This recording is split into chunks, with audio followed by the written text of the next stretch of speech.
এখন আমরা সেলিব্রেট করব। আমরা এখন গান শুনবো আর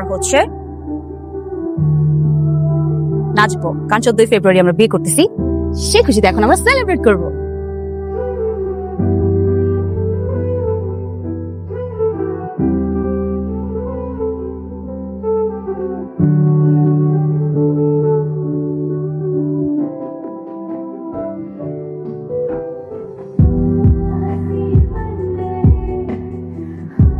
হৃদয় আহমেদ, পিতা কবির আহমেদ, মাতা নীলা আহমেদ।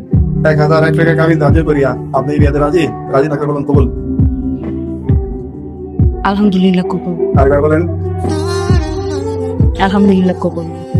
আপনি রাজি থাকলে বলুন কবুল।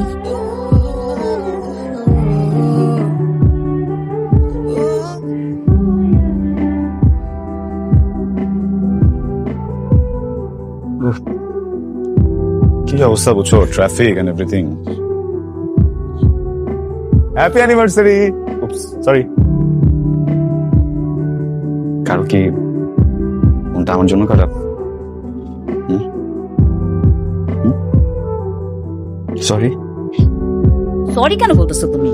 তোমার তো সরি বলার দরকার নাই। তোমার মেয়ে কলিগ না তোমাকে আটকে রাখছিল? হ্যাঁ, অফিস ছুটি হচ্ছে কয়টায়? আসছো কয়টায়? সেন্স নাই। দিন দিন তুমি এখন আই ডোন্ট নো, তুমি চেঞ্জ হয়ে যেতেছো। আমাকে বোরিং লাগে তোমার, তাই তো? অফিসের সুন্দরী কলিগরা বেশি অ্যাট্রাক্টিভ, বেশি এখন টানে ওদেরকে, তাই না? তোমার বাসা আসো কেন? মানে বাসাতে তোমার আসার দরকার নাই। বাসা আসো কেন? টাইম মেনটেন করতে পারো না? বাসা আসবে কেন? বাসা শেষ তো অশান্তি। আমি তো অশান্তি করি তোমার সাথে, শান্তি তো নাই। I'm sorry, please. আচ্ছা, please. I love you. আজকে না। আনা। খাবার আইনি। হইছে। অনেক হইছে নাটক। ভালো লাগতেছে না। আমি বিয়ের পর থেকে বলতেছি একটা ফিস দরকার আমাদের। 6 মাস ধরে তুমি বলতেছো ফিস আসতেছে। কই আমার ঘরে ফিস কোথায়? বলো। প্রত্যেকটা দিন আমি উপর ফ্ল্যাটে যাই ভাবির কাছে, আমি ফ্রিজের জিনিসপত্র রাখতে, বাসি তরকারি, মাছ, মাংস এগুলো আমাকে পেস করতে হয়, তোমাকে তো না। বলো, এরকম সংসার হয়? এই জান, আমি একটা নতুন সংসার সাজাতে চেয়েছিলাম, বুঝছো হৃদয়? আমার না এগুলো দেখলে বুঝছো আমার মাথা ঠিক থাকে না। এগুলো জীবনও ঠিক হবে না হৃদয়, আমি বুঝে গেছি। যত দিন যাইতেছে তত আমি মনে হচ্ছে হ্যাঁ আমি কেন আছি, কি করতেছি এখানে, কিছুই ঠিক হইতেছে না। এটা কোনো সংসার? বলো, এইভাবে সংসার হয়? আবেগে সবকিছু করে ফেলছি তো।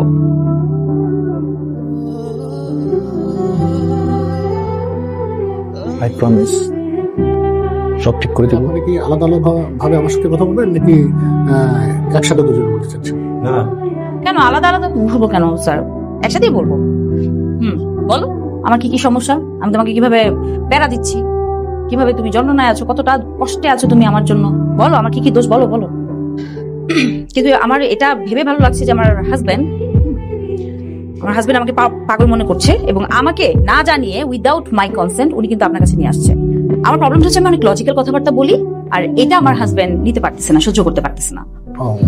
এটা আসলে হতে পারে। আসলে আমি এই জন্যই বিষয়টা বিবেচনা করে, যদি ওনার প্রবলেম হয় তাহলে আমি ওনাকে গাইডলাইন করবো, যদি আপনার প্রবলেম হয় তাহলে আপনাকে গাইডলাইন করবো। আর এক্ষেত্রে অবশ্যই তো আপনাদের সাহায্য আমার প্রয়োজন আছে, আর আপনাকে তো সাহায্য করতে হবে। সরি স্যার, আমি সেক্ষেত্রে আপনাকে কোনো সাহায্য করতে পারছি না। আর আমার মনে হয় সাহায্যটা ওনার বেশি প্রয়োজন। আমার হাজবেন্ডকে আপনি ট্রিটমেন্ট করতে পারেন, ওনার ট্রিটমেন্ট শুরু করে দেন। হ্যাঁ, আমার দরকার নেই ট্রিটমেন্টের, আমি পাগল। আসি।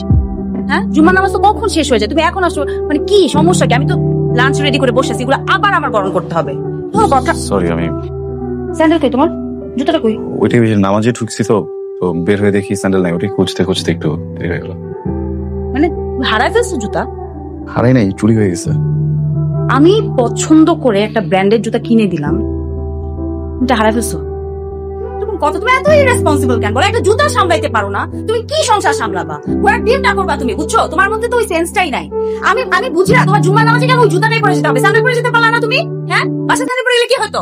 না তোমার একটু ফুটানি দেখাতে হবে বাইরের মানুষকে? মসজিদ থেকে রোদের ভিতরে হাঁটতে হাঁটতে বাসে আসছি, জানো কনস্ট্রাকশনের কাজ চলতেছে রাস্তার ভিতরে, তার মানে ইটের গুঁড়া, পাথরের গুঁড়া সবকিছু ওখানে আছে, লোহা আছে। একটাবার জিজ্ঞেস করছো পায়ের কি অবস্থা? একটাবার দেখতে চাইছো তোমার পা ঠিক আছে কিনা? হ্যাঁ, আমার টাকার স্যান্ডেল আমি ওখানে হারাই আসছি না, কি করে আসছি এটা আমার পার্সোনাল ব্যাপার। তোমার যদি প্রবলেম আমাকে বলবো, আমি টাকা আবার তোমাকে দিব। সমস্যাটা কোথায়? কি আমার কথা কান দিয়ে যাচ্ছে না? কি বললাম? জুতাটা যাও খুঁজে নিয়ে আসো, যদি না পাও কিনে নিয়ে আসবা, কিন্তু বাসায় আসবা না জুতা ছাড়া। যা বেরো, বেরো। এক বাবার এক মেয়ে তো বোঝেন তাহলে কতটা ভালোবাসা পেয়ে বড় হয়েছে। সেখান থেকে এসে আমার ছোট্ট অগোছালো ঘরে মন টেকানো তো একটু সময়ের ব্যাপার, তাই না? আর প্রেমে পড়লে মানুষ অনেক কিছুই নাকি করতে পারে, সেটা হয়তো পারে, না পারলেও হয়তো আবেগের বশে সবাই বলে। কিন্তু প্রেম যখন একটা সম্পর্কে পরিণত হয়, আর সেই সম্পর্ক যখন ধীরে ধীরে পুরাতন হতে থাকে, তখনই শুরু হয় আপত্তি, দ্বিধা, দ্বন্দ্ব। এত কিছুর পরেও কেন আমি মেয়েটাকে আগলে রেখেছি জানেন? কারণ ও আমার জন্য নিজের ফ্যামিলিকে ত্যাগ করেছে।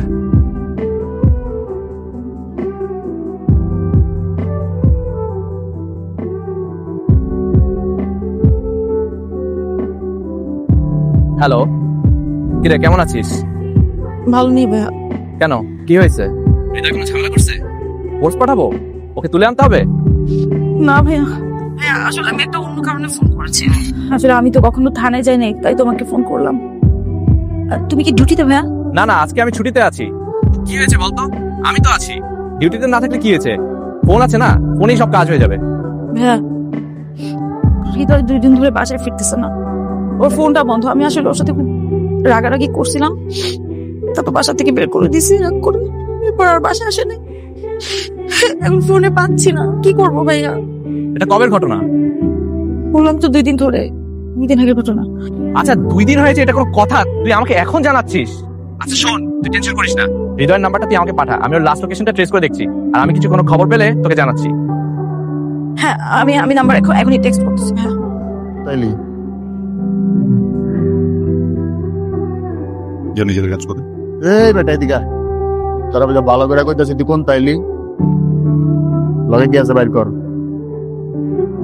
কলারটা চালান। বলার সাথে তো বেশি কথা হয়ে যায়। আরে বেটা লগে কি আছে বাইর কর।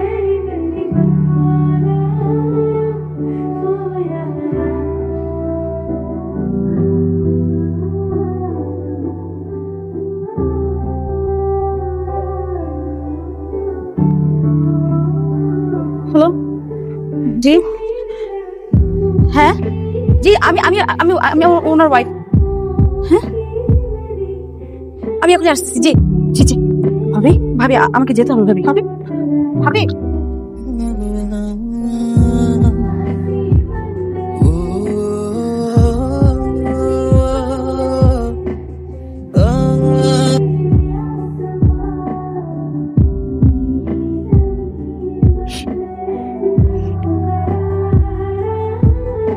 I'm sorry.